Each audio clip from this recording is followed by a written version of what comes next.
this inflation is really here to stay. I need inflation hedges. The whole notion that we can print an unlimited amount of money and that will solve all problems. I mean, if that had worked, Venezuela and Zimbabwe would be the richest countries in the world. I mean, it's just not going to work. And so, they're going to be forced with a choice of save the currency or save the economy. And my sense is they're going to try to save the economy and keep, prevent riots and keep people employed and keep the economy going. But the only way to do that is to debase the currency. Hyperinflations or serious inflations occur when everybody who's participating in the economy comes to the conclusion that, they can never stop printing this money.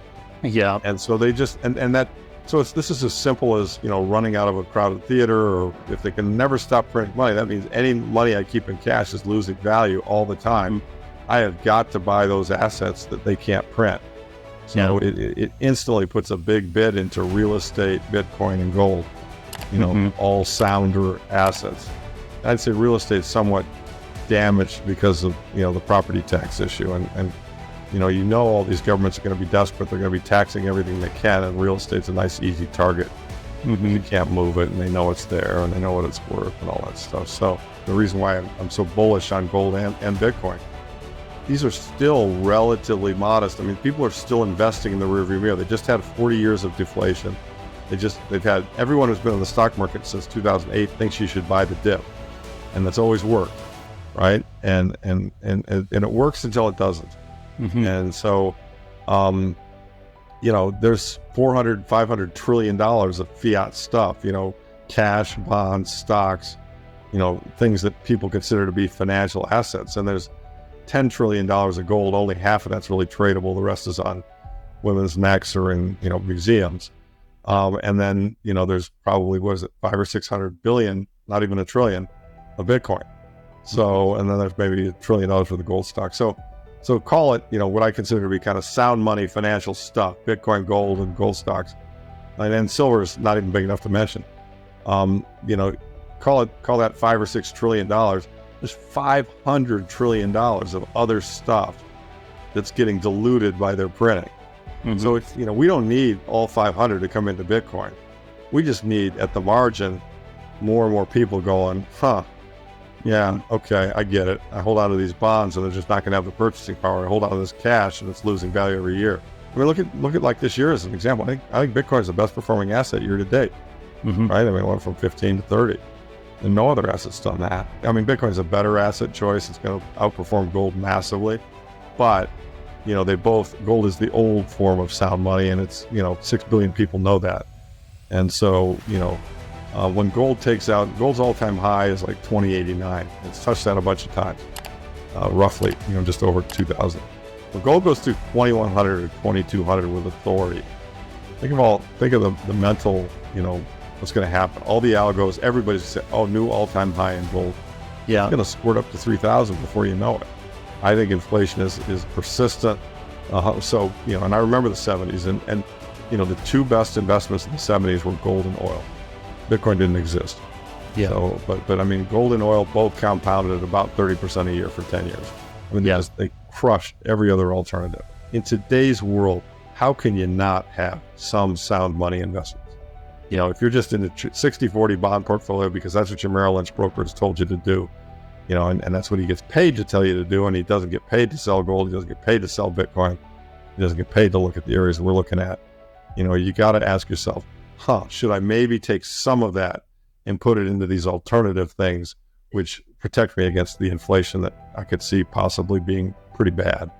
And my, obviously I push hard for that because I want to see people protect themselves. I don't want to see people spend their whole lives saving and earning money, and I want to see them preserve that purchasing power, not get robbed by the fact the central bank can hit a button and debase your money, and they do on a regular basis, right? I mean, it's sad. It's really sad. Young people, it's great because you get more time to recover.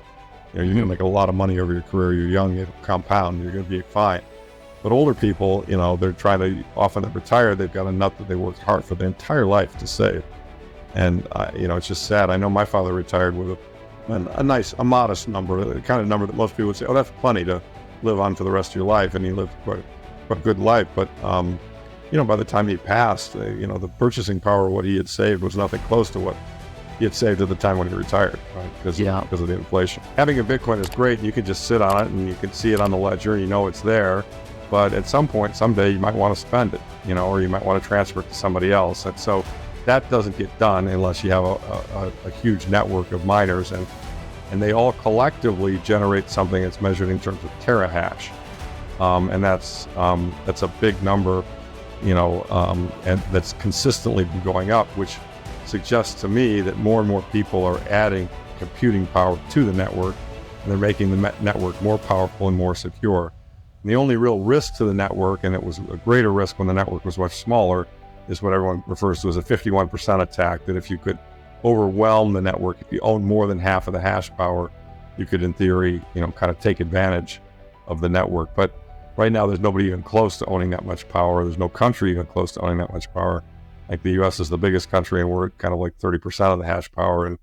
And within that, there are a lot of miners within the U.S. So I think the odds of a 51% attack occurring have gone down substantially since way back in the earlier days. But essentially, the miners are the heart and soul of the Bitcoin network, and so their health is extremely important.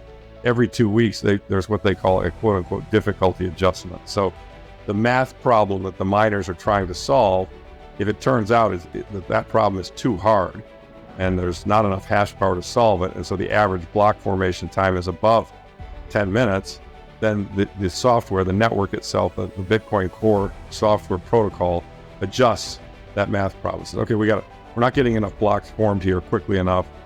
We've got to make the math problem easier. And in turn, so that's called a difficulty adjustment. And so really what Bitcoin is doing is it's set up. It's really measuring time, and the miner network is measuring time, and it's set up to form a new block every 10 minutes. Every 2 weeks, that adjusts. And there's one other important piece to the whole mining equation, and that is we're asymptotically approaching 21 million coins outstanding. And I believe we're at 19 something today. So more or less, 90% of all the Bitcoin that will ever exist has been mined. And right now the block reward is 6.25 coins for every block that's formed. Every 4 years, roughly, a certain number of blocks again, every 4 years, roughly, the reward gets cut in half. Current estimate is that we're going to have another halving in April of 2024. So at that point in time, the mining reward will go down. And so you've got kind of these two brilliant things that are programmed into the network that keep the network running in a consistent basis. The mining business really, in my opinion, is a commodity.